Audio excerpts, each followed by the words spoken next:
अखिलेश बाबू, आप कानून और व्यवस्था का सवाल उठाते हो, जरा चुल्लू भर पानी में डूब मरो, आपको बोलने का कोई अधिकार नहीं। मैं आंकड़े लेकर आया हूं। अखिलेश बाबू, मैं आपको कहना चाहता हूं, बहन मायावती जी, मैं आपको कहना चाहता हूं, कल मेरी बात का सार्वजनिक जवाब दीजिए। अखिलेश बाबू के शासन से भारतीय जनता पार्टी के शासन में डकैती में 70% कमी हुई है। कितनी हुई है भाई? लूट में 72% की कमी हुई है। कितनी हुई है? हत्या में 29% की कमी हुई है। कितने प्रतिशत की? और अपहरण के अंदर 35% की कमी, ये भारतीय जनता पार्टी के शासन में। मित्रों, उत्तर प्रदेश का चुनाव आने वाले 5 साल के लिए उत्तर प्रदेश किस पार्टी के हाथ में, किस विचारधारा के हाथ में जाएगा, इसका चुनाव भारतीय जनता पार्टी की सरकार देखने के पहले उत्तर प्रदेश ने एक लंबे कालखंड तक सपा बसपा सपा बसपा सपा सपा बसपा सरकारें देखी।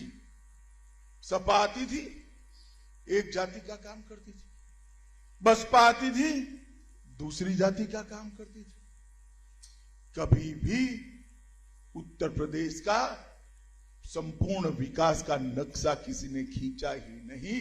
ये तो नरेंद्र मोदी जी के प्रधानमंत्री बनने के बाद, योगी आदित्यनाथ के मुख्यमंत्री बनने के बाद सबका साथ, सबका विश्वास और सबका विकास का सूत्र। 2013 में मैं यहां प्रभारी बनकर आया था। 14 में चुनाव हुआ। उत्तर प्रदेश ने मन खोलकर भोले शंकर की तरह मोदी जी की झोली वोटों से भर दी और पूर्ण बहुमत की सरकार। 17 में आया, हमने कहा कि मोदी जी को बिठाने से कुछ नहीं होता, जहां तक उत्तर प्रदेश में व्यवस्था नहीं बदलती है, उत्तर प्रदेश का विकास नहीं हो सकता। आपने मोदी जी की अपील का सम्मान करते हुए 300 से ज्यादा सीटें देकर भारतीय जनता पार्टी की पूर्ण, और फिर से 2019 में भारतीय जनता पार्टी के कार्यकर्ता आए। उस वक्त भी मैं अध्यक्ष था। आपने किसी की सुने बगैर हमेशा की तरह आशीर्वाद भारतीय जनता पार्टी को। इसलिए मैं ब्रज क्षेत्र की जनता को कहने आया हूं, ये 7.5 साल में देश और उत्तर प्रदेश में जो परिवर्तन हुआ है, इसका अगर सीधा यश किसी को देना है तो मैं बेझिझक उत्तर प्रदेश की महान जनता को देकर उसका धन्यवाद करता हूं।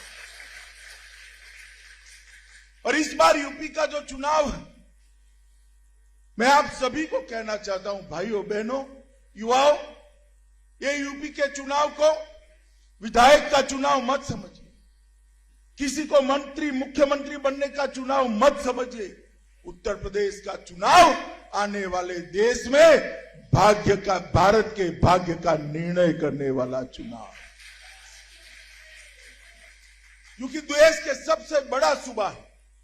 22 करोड़ से ज्यादा मतदाता अगर विकसित नहीं होता है प्रदेश, तो देश का विकास भी पिछड़ा रहेगा। और अब तो हमारे यहां कहते हैं, नैनिहाल में भोजन करने बैठो और मां परोसने वाली हो तो कोई दिक्कत आती है भाई? खाने में आती है? बताओ।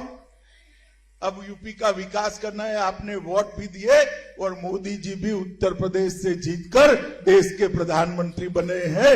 यूपी वालों को तो दोनों हाथों में लड्डू है।